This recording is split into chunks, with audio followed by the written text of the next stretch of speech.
먼저 첫 번째 시간에서는 이 투자 전략들, 유익한 투자 전략들 말씀드리죠. 그래서 여러분의 뭐 성원에 힘입어서 어제와 또 그저께 해서 이틀 동안 무료 공개 방송 잘 인터넷에서 팍스넷에서 잘 끝냈고요.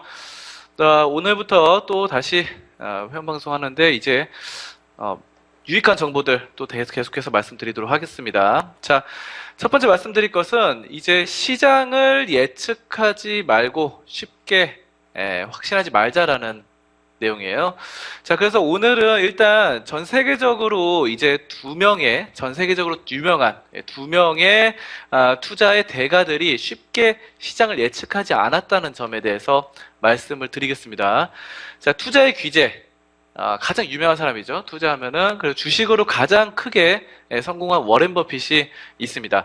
자, 그리고 공격적인 투자로 영국은행을 파산시키고, 또 중국 금융시장을 공격하는 등, 사람들한테 원망도 많이 사지만, 이 상품시장과 환율의 큰 흐름에 투자해서 큰 돈을 벌어들인 조지 소로스가 있습니다. 자, 바로 헤지펀드의 대가죠. 헤지펀드의 대가로 가장 큰 수익을 얻은 조지 소로스. 자, 바로 이 두 투자 펀드 매니저가 굉장히 전 세계적으로 유명한 펀드 매니저인데요. 자, 이 둘에 대해서 말씀을 드리고자 합니다. 이 둘은 일단은 뭐 시장을 예측하지 않았어요. 그 점에 대해서 먼저 말씀드리면서 이 두 명을 소개해 드리자면은 굉장히 워렌 버핏, 조지 소로스 유명한 사람입니다. 그래서 이 두 사람의 행적을 좀 먼저 말씀드리면서 시작을 해볼게요. 자, 워렌 버핏 말이 필요 없죠. 수십 년간 투자를 하면서 24%가량의 수익을 수십 년간 연평균 수익을 거둬들였다라는 점, 정말 존경스러운 정말 투자자이자 아주 세계적인 주식의 대가입니다. 근데 이제 이 워렌 버핏도 손실을 본 연도는 있어요. 손실을 본 연도. 언제일까요? 언제? 자, 2001년도 때, 딱 한 번 손실을 봤어요. 그래서 1956년 이후 S&P 500 지수는 13번 하락했는데, 워렌 버핏은 한 번, 손실을 봤다라는 점들 말씀드릴 수 있겠고, 또 그 다음에 조지 소로스는 손실을 본 적이 있습니다. 물론 이렇게 세계적인 유명한 사람들도 항상 돈을 버는 것은 아니에요. 4번의 손실을 봤습니다. 그러니까 손실을 봤다는 게 연도수예요. 연도수. 그러니까 아까 워렌 버핏은 2001년도 때 딱 한 번 손실을 보고 나머지 횟수는 다들 수익으로 귀결이 됐다는 것이고, 조지 소로스 같은 경우는 몇 년을 손실을 봤냐면은 4년에 걸쳐서 손실을 본 적이 있습니다. 그래서 1981년, 1990년, 2000년, 그리고 2002년 이렇게 4번, 4해에 걸쳐서 손실을 본 적이 있다. 그래서 1969년 조지 소로스가 투자를 시작한 1969년 이후 이제 S&P 500 지수는 9번 하락을 한 경험이 있습니다. 그래서 9번 중에서 4번 손실을 봤다. 자, 그래서 이 투자의 대가들도 손실을 본다는 점을 말씀드리고요. 이 손실을 봤다는 게 이제 한 해가 시작돼서 그 해가 끝날 때까지 총수익률이 마이너스를 찍은 거예요, 마이너스. 그래서 한 해 총수익률이 마이너스를 4번이나 찍고도 바로 최고의 투자자로 자리를 잡을 수 있었다는 점, 이 점에 대해서 말씀드리면서 그래서 하루하루 그리고 일주일, 한 달 단위로 수익률이 손해를 봤다고 해서 여러분이 낙담하실 필요가 없습니다. 지금 시장이 꽤 많이 힘든 상황이에요. 사실상 뭐 삼성전자가 계속해서 올라가고 또 다른 종목들은 많이 정체돼 있고 많이 하락하고 이런 시기인데, 여러분이 뭐 한 달 정도 손실 봤다고 해서 크게 낙담하거나 그러실 필요가 없습니다. 왜냐하면 지금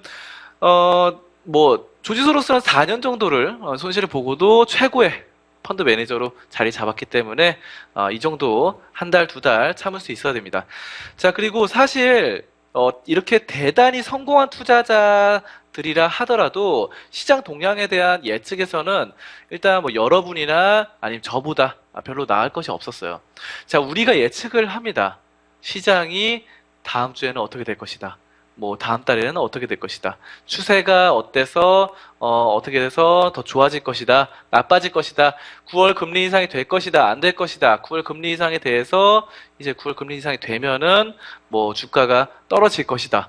안 떨어질 것이다. 계속 이런 예측을 하는데 이런 것에 대해서 예측하는 능력에 대해서는 워렌 버핏이나 조지 소로스도 우리와 별반 다를 것이 없었다는 것입니다.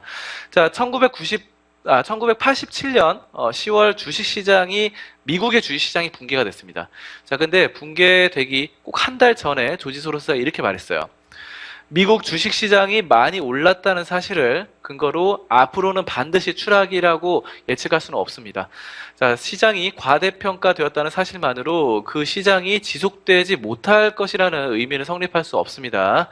그래서 미국의 주식이 얼마나 더 과대평가될 수 있는지 알고 싶다면 일본을 보십시오. 자, 이렇게 제가 말씀드렸는데 이것에 대해서 이해하는 분들이 많이 없을 것 같아요.